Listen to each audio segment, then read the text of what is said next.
All right, now a lot of people are looking forward to seeing this fight, Mayweather-McGregor, but just not the person who joins me now here on The Six, Sports Nation's LZ Granderson, who wrote a piece for The Undefeated explaining why he won't be tuning in for this fight. So LZ, break it down so it can forever be broke. Why are you choosing not to watch Mayweather?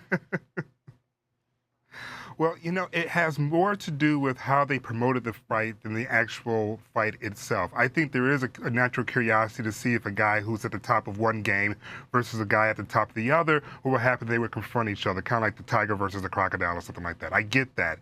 But when you look at the press conferences and some of the racially insensitive remarks out of McGregor and then the homophobic slur out of Mayweather, you begin to ask yourself, what are we doing here? Like, why do we need to have this sort of rhetoric in 2017 to sell a fight that can already sell itself? And so the piece is essentially about not those two guys as much as us, the viewer, the consumer of this fight. Like, why are we satisfied with them using these insensitive remarks to sell a fight? Why are we still doing this? Now, as you know, LZ, it seems like in boxing in particular, they've always used what I call racial pornography to sell fights. Now, at first, I was one of those people that you talked about in your piece who was all in on this fight. But as they began to get more personal, lost a sense of decency, I started to feel bad about the fight. And watching it. So what do you say to those people like me who are still a little bit on the fence about it, not sure if we want to see it, curious about the spectacle? What would you say to people like myself? Well, one, I'm definitely not telling people not to watch the fight. That's not what I'm advocating for. I'm advocating for us that if you're going to watch the fight, do it with your eyes wide open. Do it with the courage of saying, I recognize that they're using this language and it's terrible. Don't tell me that they didn't say these things. Don't tell me that, oh, it really wasn't that racially insensitive or the F word isn't really a slur. Don't do that, because then to me that's being a coward. But if you can embrace that and still say, I'm going to watch this fight, that's fine. But then also, too, there was no greater smack talker than Muhammad Ali. And Muhammad Ali later said he regretted the words that he used in regards to Joe Frazier, that he wished he hadn't done it, and that the only reason why he did it was to sell a fight. So if Muhammad Ali can go back and regret his words, then obviously that gives us all permission to look at what's happening in 2017 and ask ourselves, is this the best that we can do? Happening right now over the weekend, we're all saying America is better than this. This is an example that kind of shows, well, maybe we're not better than this because we're still willing to accept this sort of rhetoric just to sell a fight.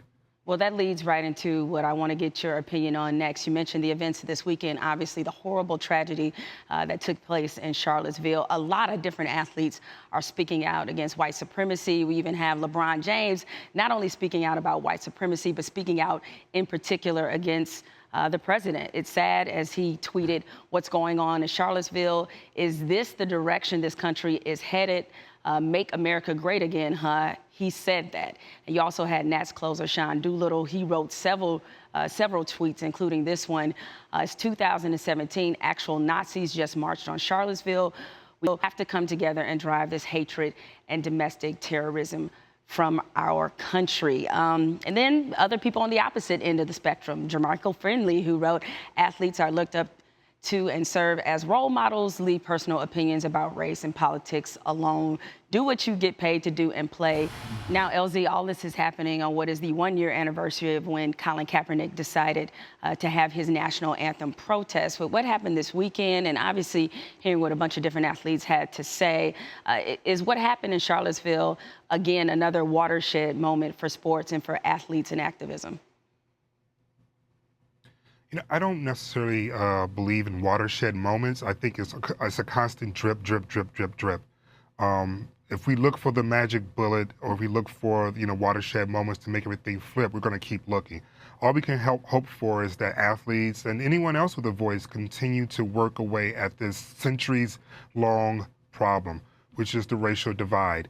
And the only thing I would say in terms of what the Long brothers have said is that, yes, it is true that white supremacy seems to be directed at minority communities, but it's a sickness that affects all of us.